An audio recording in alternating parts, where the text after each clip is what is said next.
Hey everyone. Can you hear me, Peter? Yes. Hey, Michael. Hi, hello, everybody. Hi everyone. So welcome so much to our inaugural TDI Data Chat. So excited to be here. I'm Michael Li. I'm the founder of the Data Incubator. For those of you who don't know, we are a training program. We help people learn to become data scientists, data engineers, and data analysts. And if you're actually interested in attending one of our courses, you can learn more at www.thedataincubator.com, or you can go to, actually apply, I guess, online our website for our three programs to become a data scientist, a data engineer, or a data analyst. And the application is actually closing November 4th for our January cohort. So really hope that some of you are able to apply and make it. But today I wanted to just start off our data chat, first inaugural data chat with Peter. Peter is actually a data scientist at AWS, and he was a TDI Fellow back in 2015. So that's been quite a journey you've had since then. And we're really excited to have you. Peter previously worked at, well, he's currently working at AWS Robotics and Automation Services team, where he's leveraging state-of-the-art data science to make it easier to develop intelligent robotic applications at scale. And previously, he was a data science consultant at McKinsey, where he was leading teams and working with senior clients and senior managers to help find data solutions to their critical business problems. And before that, he was at Fresenius Medical Care, where he used advanced analytics to impact patient care. And so before we jump in, I actually want to just let the audience know that we'd love to take questions. So feel free to pose questions in the chat, and I'll try to intersperse them in our conversation. But until then, I guess I will use moderator's privilege and prerogative to kick things off. So how are things going, Peter? Doing well. Very happy to be here. Wonderful. I'd love to just hear about your data science journey and some of those, your tours of duty at these sort of very impressive companies, and what you've been doing since being a data science fellow at the Data Incubator. So tell me a little bit about your first stop, Fresenius. Yeah, absolutely. So Fresenius is, for those who don't know, is the world's largest dialysis company. So, the dialysis patients are the ones who, with little to no kidney function, and they need to go to the dialysis centers mostly around 3 times a week to just basically sustain their lives, right? Get their blood out to the machine, get it cleaned, and get the blood pumped into their body. So there was, a lot of data collected during that process. So a lot of my work at Fresenius was around trying to find innovative ways of using data and data science in the healthcare, especially in the dialysis domain. And so one project was around whether we can predict who are going to be the high-risk patients. So, the dialysis patients, as I mentioned, they are, usually very sick patients. That many of them end up in the hospitals actually multiple times a year. So that's not only a financial burden to the system, but also a lot of times those are life and death scenarios. So we definitely wanted to minimize the number of times they end up in the hospitals as much as possible. So with the amount of data that were collected during at the clinics, the goal of the project was to predict whether someone would be a high-risk patient in the next 12 months period, right? Meaning they will likely end up in the hospital multiple times in the next 12 months period. So and are you predicting, is that for your patient population or for the broader population? For the Fresenius patient population, yeah. So that's what we had data for. And the model we built, in this case, kind of obviously a lot of data, including the basic things like blood pressure, heart rate, and some more advanced stuff were collected while the patient was like at the clinic. And we also took in some other data like from the census, for example, because we know there's great health disparity in the US. So the census through the zip code can give us things like median household income. Those can also, and life expectancy, so from other sources. And those can also give us quite meaningful predictive powers in our model. So with all those data together, we were looking at, the historically whether someone actually was admitted into the hospital several times during the following 12-month period, and build that model to make the predictions. That's super interesting. And such a unique data set, right? Because I imagine with these patients coming in, you said 3 times a week, and it sounds like you draw blood each time. So you probably have like the most complete blood panels of anyone. I can't imagine getting sort of that level of medical data for clinical data for, with such high, I assume, kind of adherence, such a large population. Yeah, exactly. I think because of the unique characteristics of dialysis patients, right, Fresenius was able to get some quite unique data sets, which other providers or healthcare companies may not even have access to. Yeah, so why don't you tell us a little bit about the methods you used? What kind of tools did you use to solve this? What kind of, what were some of the big hurdles, stumbling blocks that maybe made it a little harder? Yeah, so that was, we went through the entire data science pipeline from kind of getting the data, cleaning the data, exploratory data analysis, model training, evaluation, and deployment. So, and the model was trained, I believe it was, because it's 5-6 years ago, but I think it's an ensemble of several XGBoost models that I developed it, because at that time, I think for tabular data, XGBoost was an extremely popular method, at least at that time. And it was really had a good performance. And I think for things like this, really how you kind of put the different data together, because there were a lot of data points, a lot of medical records, and what features you want to select was kind of an interesting thing, right?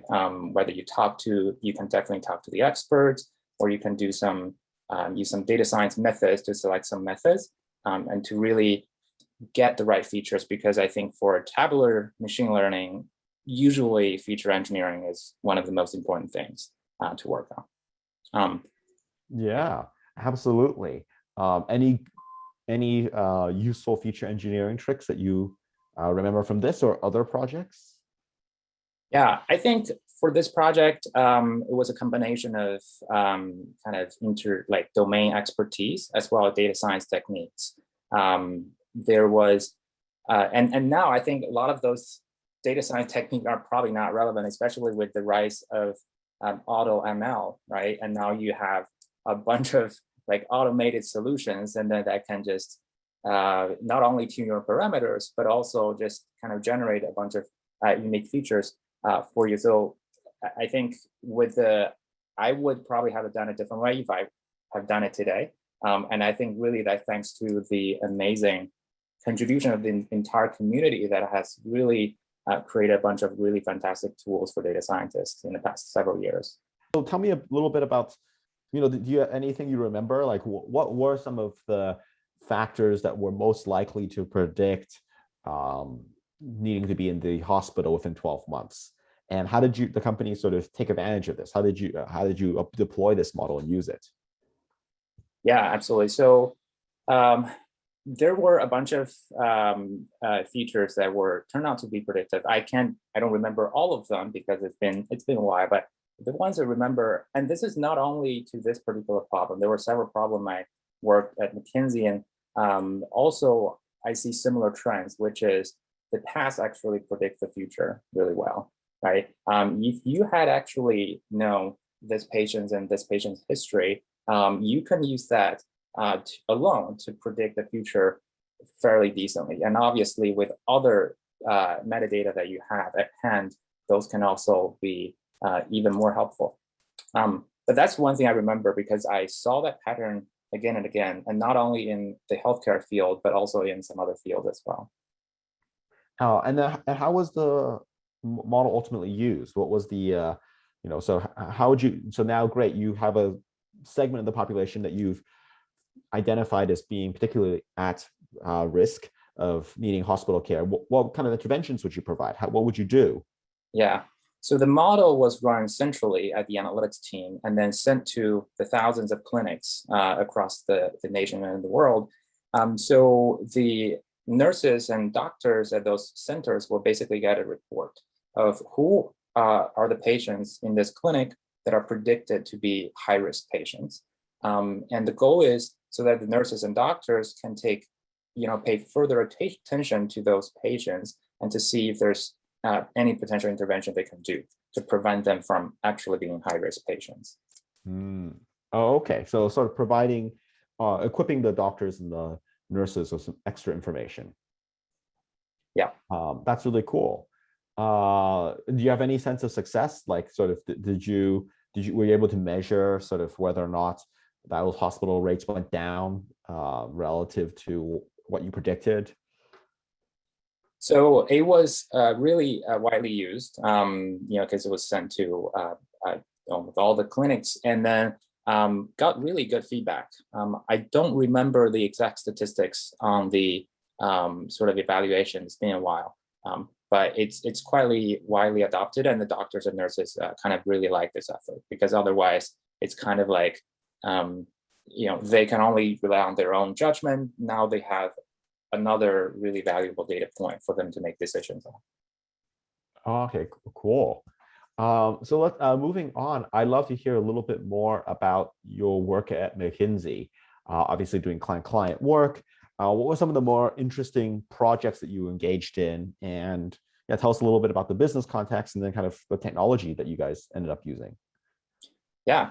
So at McKinsey, it's a consulting company, and one good thing about consulting is you can get to work on very different projects, and I certainly took advantage of that. So worked on some very technical model and software development projects, and some more business-oriented analytic and strategy things, as well as some people management, team management, and product management, leadership stuff. So I think the one project I think would probably be interesting for this audience is kind of this function mapping automation project. So just a little bit of context, when McKinsey works with a merger acquisition client or a client that's going through a work transformation where you're constructing, one of the first things it needs to do is to figure out which employee belongs to which function. So what that means is, whether this person is an IT person, or an HR person, or a finance person. So that may sound easy, but it's actually not, because different companies have very different organization structures, job titles, and naming conventions, so on and so forth. So traditionally, this effort was considered not automatable. So it was basically McKinsey analysts who would go through the HR records manually and to figure out which person belongs to which function. And as you can imagine, that was very time consuming. So I was pulled into one of the largest merger and acquisition engagement McKinsey helped in the past few years. And both companies had a large number of employees. So as you can imagine, the work just got unmanageable, right? Doing in the traditional way. So my task was basically how to automate this process and make it more efficient.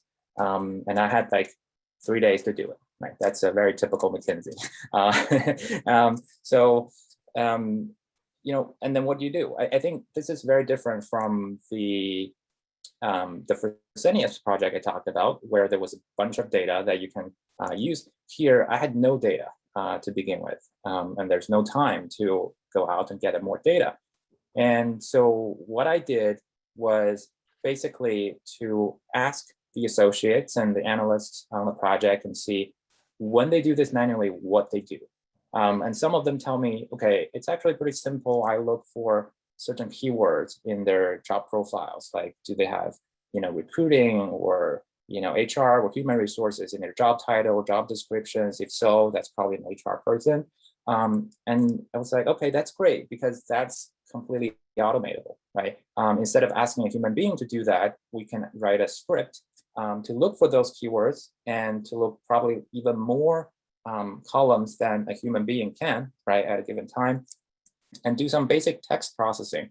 So not only engineer, we can look for engineering and all those things. And also like, I basically write those things down and create a simple logic. What if you have the keywords from multiple category tagged within one person? What do you do with that?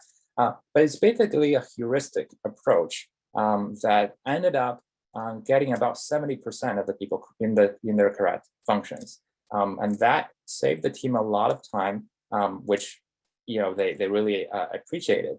And after that, and that was kind of the starting point. And after that, we thought, okay, this is actually a problem that's pretty prevalent. It's not like a one-time thing. We do this all the time with different clients. So maybe we should invest more efforts and to build a really machine learning enabled solution.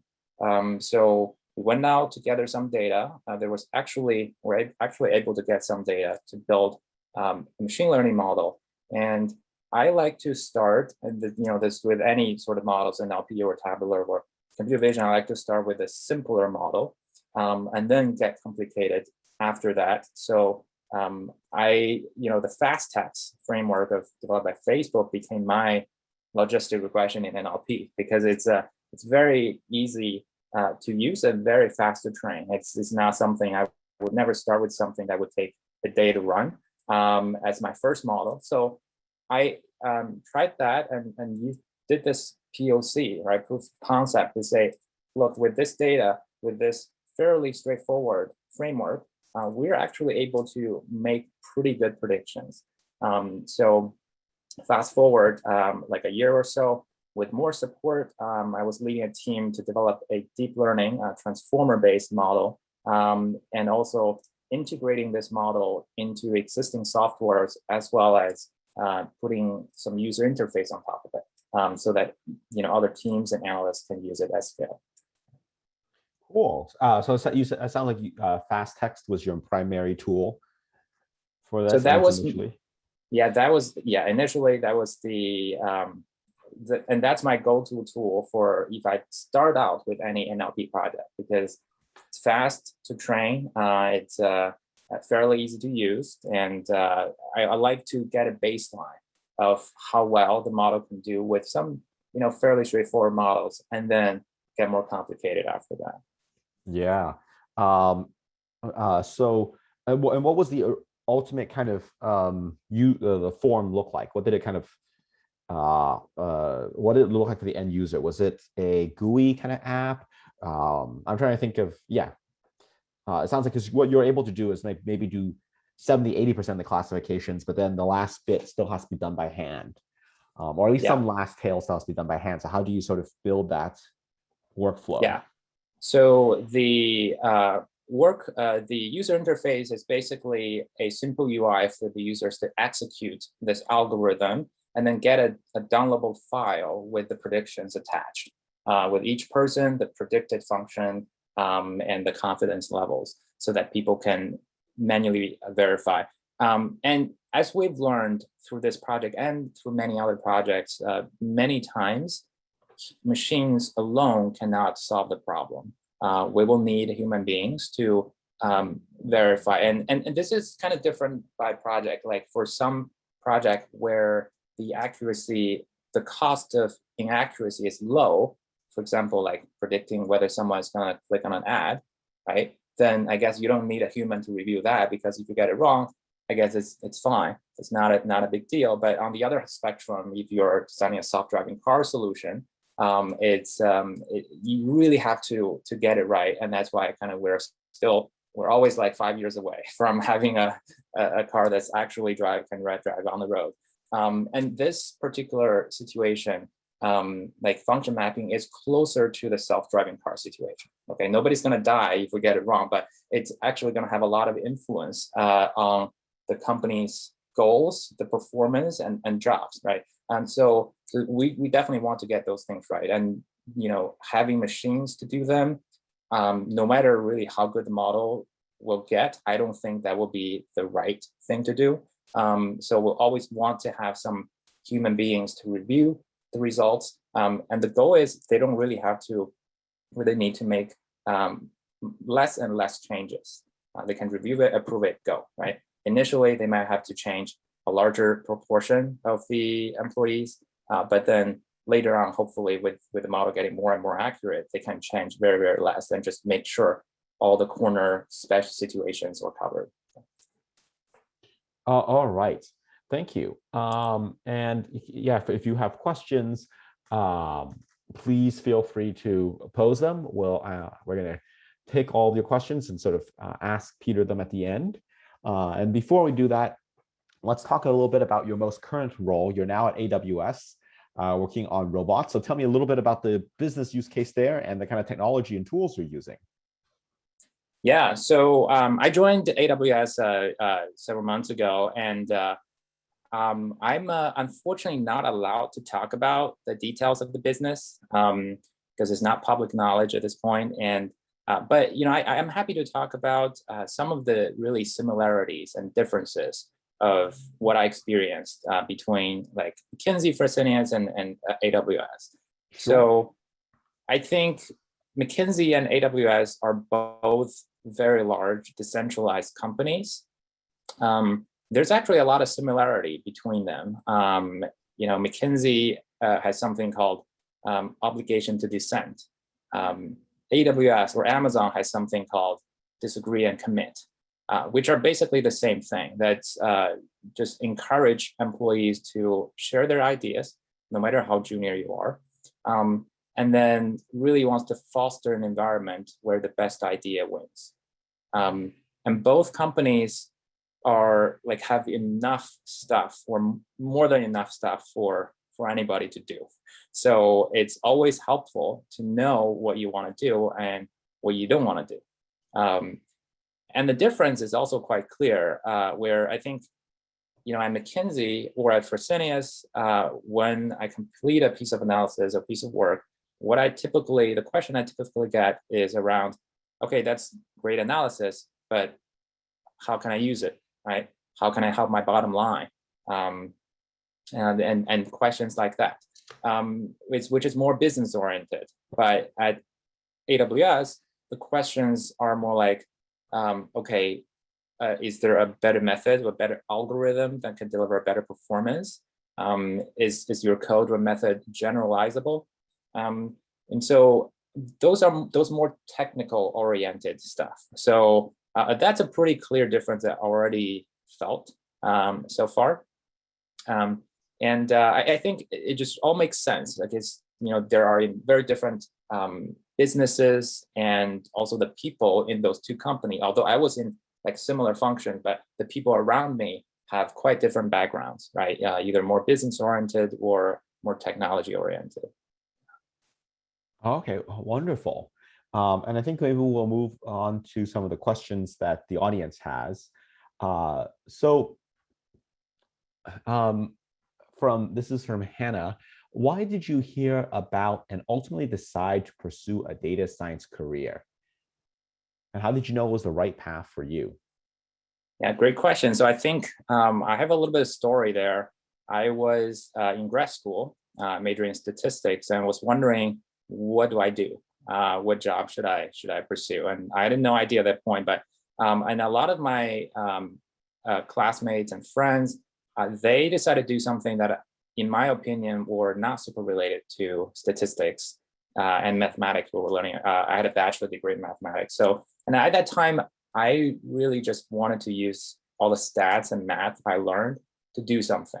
And I don't want to be like, high school teacher or something. So I thought I want to use those things to solve real world problems. And I did some research and I was trying to see what is out there in the world that for me to do that. And what I discovered, and that was in 2013, by the way, what I discovered the closest to what I was looking for was actuarial science. And I actually passed the first actuarial science exam and got an internship in an insurance company. And during that internship, that was summer 2013, I discovered something called data science. Actually, two articles had really great impact on me. One is a Harvard Business Review article called "Data Science is the Sexiest Job of the 21st Century." It basically says, oh, now with the abundance of data, we need more and more people to analyze them and utilize them. And I thought, and it talks about a lot of, the industry uses of data science way beyond insurance. And it talks about the use of much more sophisticated mathematical, statistical, and computer science techniques and theories beyond what is used in actuarial science. So I thought, wow, this sounds like what I want to do. And another article, which was written by McKinsey, actually, McKinsey Global Institute, that predicted by 2018, that was 2013, and by 2018, there will be a shortage of about 150,000 data scientists in the US alone. And by that point, I was like, I'm sold. I'm going to be a data scientist. And I feel like really lucky, actually, to find something that kind of just matched what I wanted to do. And so I'm really glad I made that decision. One of the best decisions I've ever made. Oh, okay, that's really cool.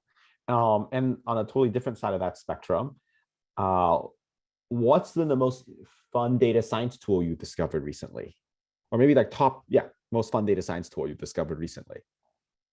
Yeah, if I would, for all the tools, I would say the AutoML, there are a bunch of really fascinating things, but the AutoML is something that I feel is really a game changer. It's not completely new, but I think really they're getting better and better. Now I think something I've been following is the data-centric AI movement. I think Andreessen and several other really prominent figures have talked a lot about recently.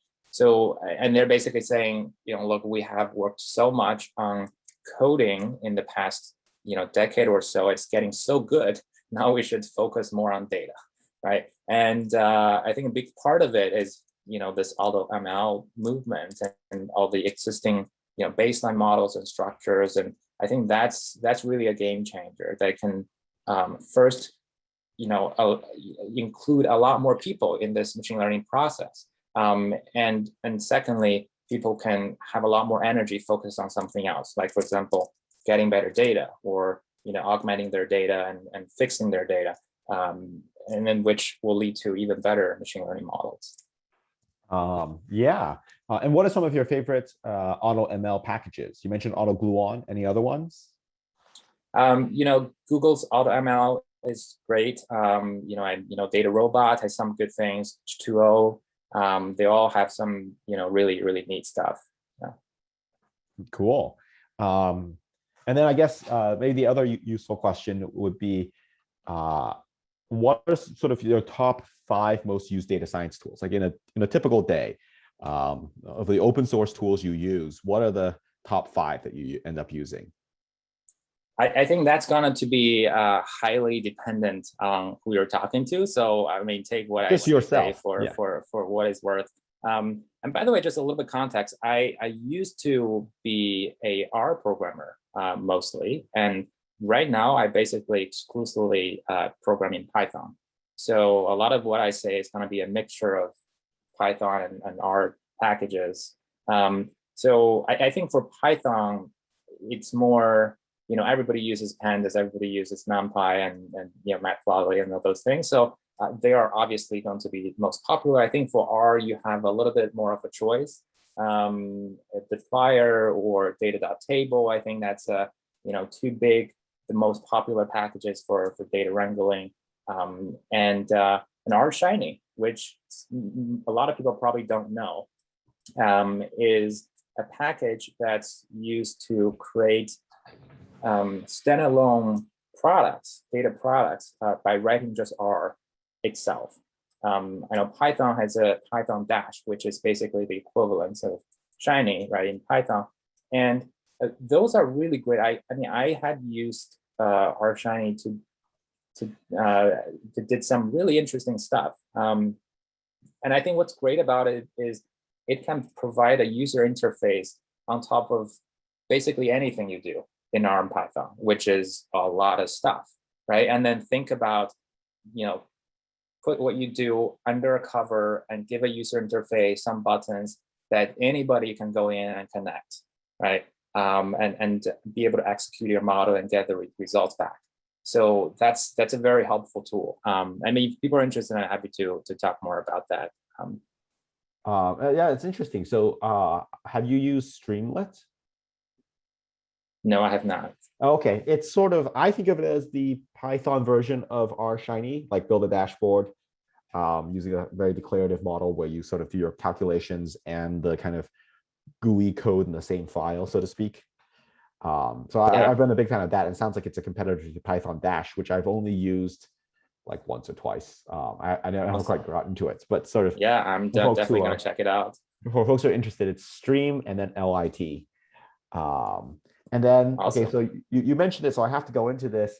What prompted you to migrate from R to Python? Yeah, so I started using R because I majored in statistics and R was what it was taught, right? So that's quite natural to me. And then I basically just used R exclusively, except when I was at Data Incubator, because we had no other choices. But R was always more kind of just easier for me because, that was what taught us at school. But then what I realized is, the R and Python debate has been going on forever, right? And different people have different opinions and all that. I'm biased as well. So again, take it for what it's worth. And I feel like R was really great for standalone analysis, right? If you are doing something that you don't want to get integrated with anything else, R is probably really great, right? Like R Shiny, a perfect example. That's probably, I would like to try to Streamlit, but I think for R Shiny, that's among all the packages I know, that's the fastest way to develop a standalone application using any language that I'm aware of. But the downside is it's very hard to integrate that with anything else, right? If you're part of Amazon and you built this great R Shiny application, you want it to be seen on the Amazon website or AWS website or something. That's basically impossible unless you rewrite it in some other languages. So I think it's this kind of standalone isolate nature. There's definitely pros and cons. Pros is very standalone. If you are just all by yourself, you have no other teams, no other support, you want to do some great things, R is great. But if you are part of a larger effort, I think Python is just can offer you more flexibility and options when working with others. Really, I think the Python's popularity has grown really, really rapidly. I mean, so does R, but really even more so for Python. And that really is everything because all the packages out there, all the, even Stack Overflow answers, right? The more people use it, the more support and resources you can find. I think that really is quite a game changer. So my recommendation now is, go with Python if you're just starting out and haven't really heavily invested in either languages, but go with whatever you feel is right if you really know what you're doing. So. Yeah, that's great advice. And kind of fun fact for those of you who are interested in these sorts of things, I saw an analysis of the top 10 programming languages. This isn't just for data science, but overall. And Python was the only language in the top 10 that was sort of what they called organic growth. It kind of slowly grew. And because all the other 9 out of the 10 languages had one of two factors going for them. They were either the exclusive language for a platform. So think about like Swift is how you program for iPhone, or JavaScript is how you program for the web, right? They have that kind of exclusive, if you want to program for this, you have to use this language, or they had a large company behind them. So like Java has this huge company behind it, right? It has Sun behind it. And Python is the only one that's maybe truly kind of community driven. There's like, you can do data science in Python. It's great for that, but you can also do it in R. You can also do it in MATLAB. It doesn't have that kind of exclusivity, and it doesn't have a company backing it. And it's the only one in the top 10 languages that doesn't have one of those two factors. So I thought that was kind of interesting and probably speaks to sort of something about the Python community and the sort of the nature of the language, that it's Yeah, able to that's achieve so really much interesting success. fact. Yeah, I thought so. So since you mentioned it, switching over back to the questions people are posing, I have another question here from Anonymous. Could you give us some advice on how non-CS PhDs should transfer their career path to data science? So your background is in math. Yeah, in math and right? stats, I did not major in CS. So, and also, especially at McKinsey, I had several colleagues who were non-CS PhDs.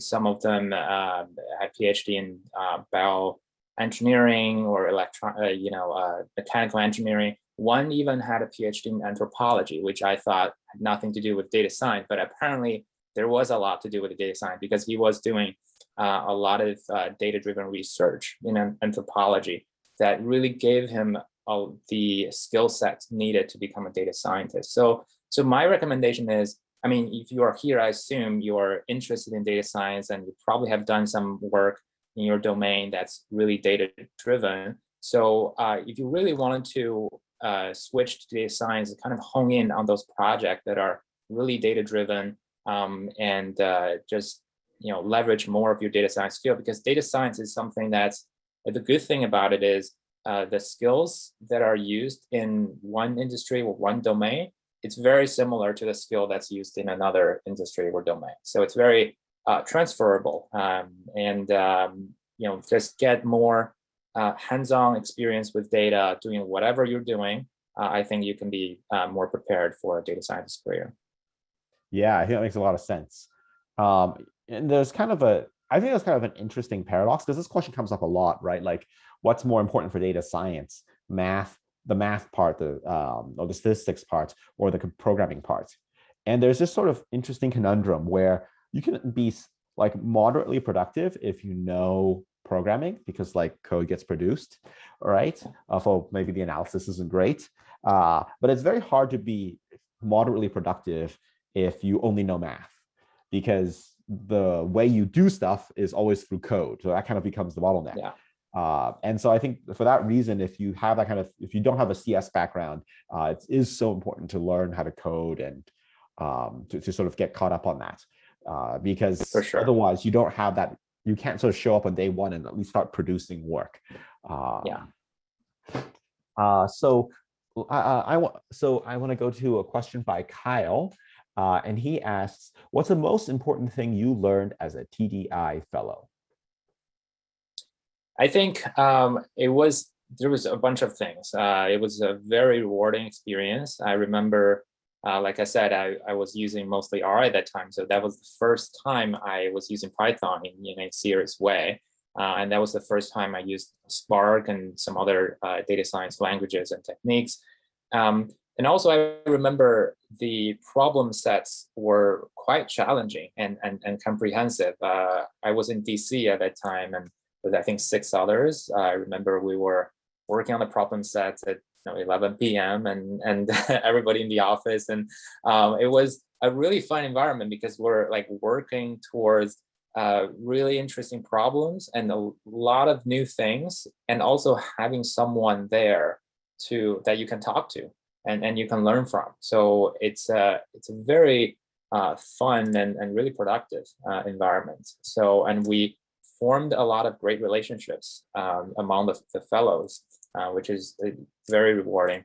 And also, I don't know if I mentioned this, but I got the Fresenius, right? I got my first full-time data science job through Data Incubator, right? Through the relationship I built there, and so that was certainly extremely rewarding, obviously. Oh, thank you very much for saying that. Let's see, another question from Akash, and I really like this one.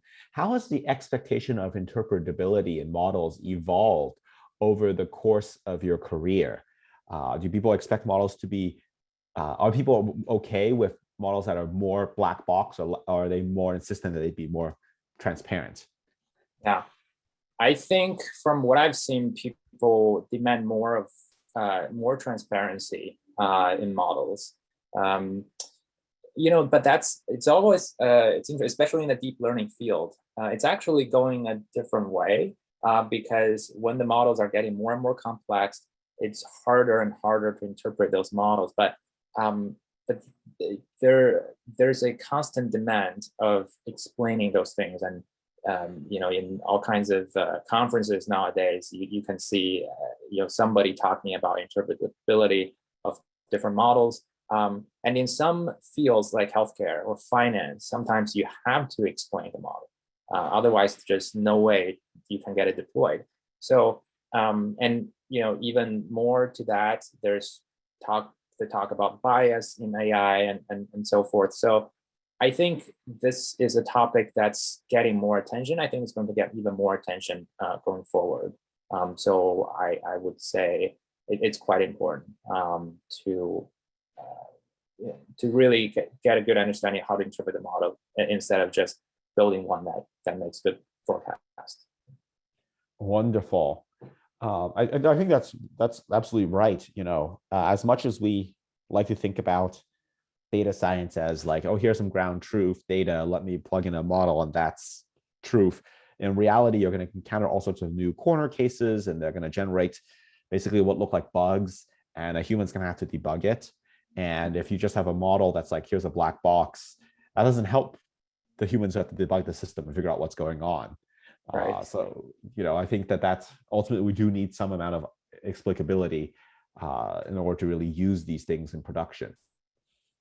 Yeah, totally. So Ramsey has an interesting question. What do you think is the minimum threshold of data size for a project to be doable? And how do you figure out what that number is? I think that really depends. When, obviously the more data, the better. Everybody knows that. But the challenge we normally face is, except for those very large tech companies, I think, we may not always have a lot of data. And, I think someone said this, I can't remember who, but, now it's a day, you need big courage to admit you have small data, right? And, but that's a reality. If you want to solve a lot of interesting newer problem in some, newer domains, you are always faced with this small data problem. So I think it's really hard to give a threshold on how many number of records you need. But I can say you certainly don't always need, billions or millions of records to start your data science project, right? And now the data-centric AI movement that's going on, I think that's really also putting a spotlight on this effort. Like, if we just have limited amount of data, can we, and augment the data, or through some other ways get more data or better data, right? That can really allow us to build a better model. By the way, on that front, even if we have the same number of records, if you can clean the data or make it very high quality, even without increasing the number of records, your data will be worth more, right? So if you have a lot of data, but there are a lot of noise in it, it's probably not as good as, as maybe a smaller data with very high quality. So there are a lot of factors in this space.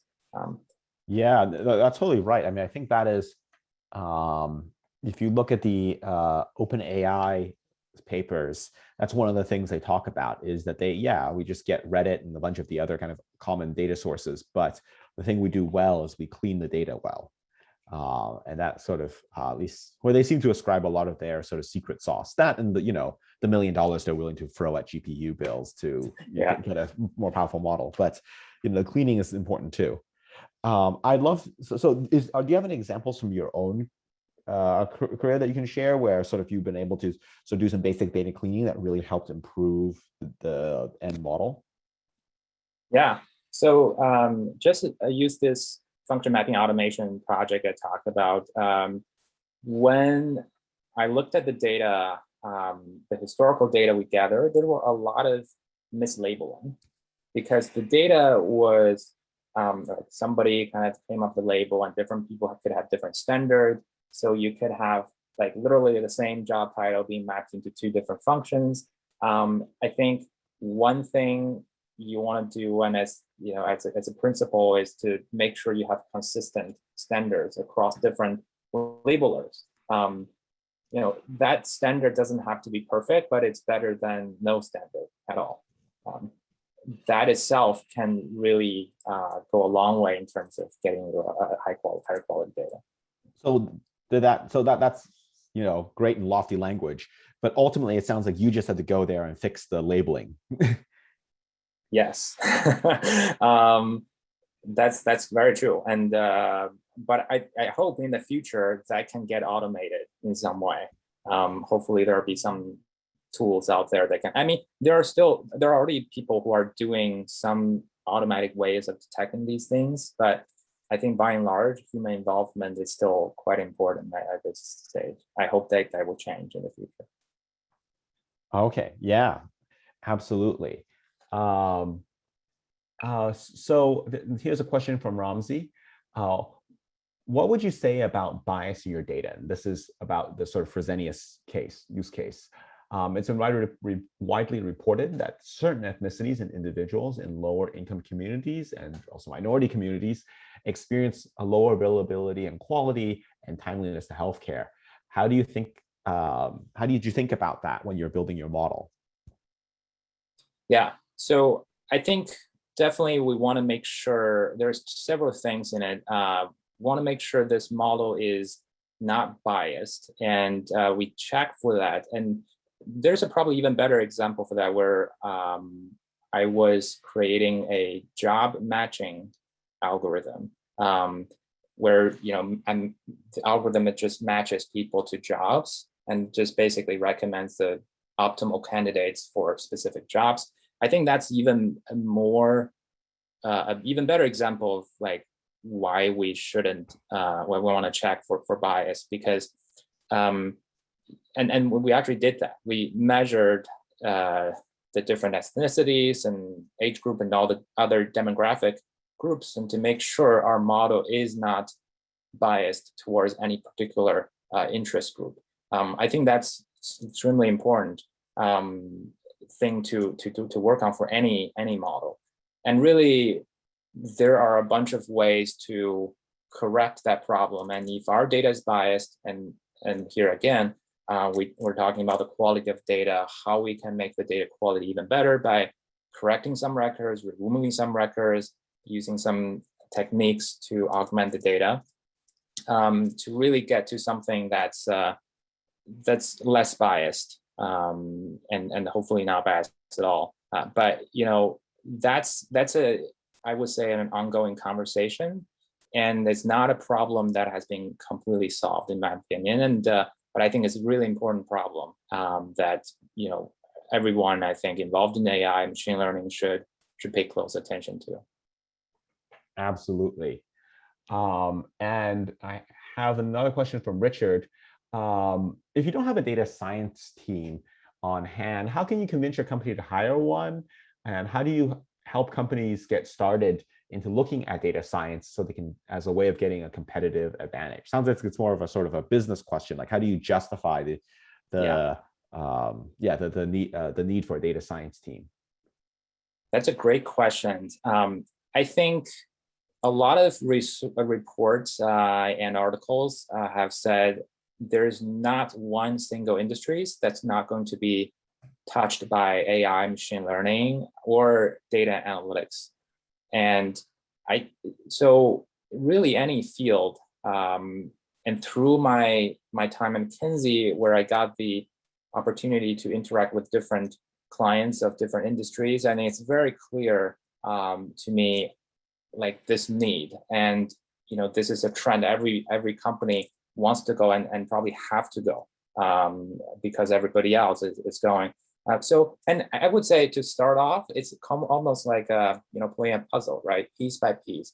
Don't start by boiling the ocean. I want to create the biggest, the fanciest AI possible, right? Start by solving some pain points. And I like to, if I started somewhere, I like to go talk to people and ask them what their pain points are and what that they wish can be done better. Say if you are talking to some people in HR or in finance and say, hey, in your day-to-day work, what you can do, what you wish that can be more data-driven, what you think is too repetitive and you want to get rid of. And then soon or later, you'll discover something that you can contribute. And then start small and then give them something that's impactful and gradually kind of make the case of even bigger investment in this field.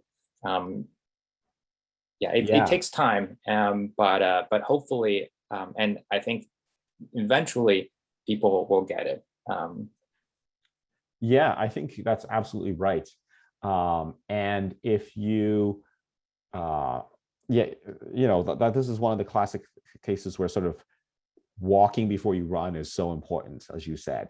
And it's about sort of finding a small project that you can kind of get done so that you can justify those larger investments. I've seen that some companies have kind of gone about it the other way around, where they say, oh no, we want to build out a huge program and build out all the infrastructure and hire up these huge teams so that we can get a lot of data science done quickly. And you often find that's not very sustainable because management is looking for their ROI pretty quickly. And you have to be able to talk to senior managers and explain, like, well, we built out all this infrastructure, but we haven't done any use cases, and that's just not going to fly. So I think it is really walk before you run. Exactly. And if you are interested, actually, you can Google the Business of Data Science, which is a course offered by Pragmatic Institute, our parent company. At the Data Incubator, we actually helped develop this course, but it's marketed officially through the Pragmatic Institute.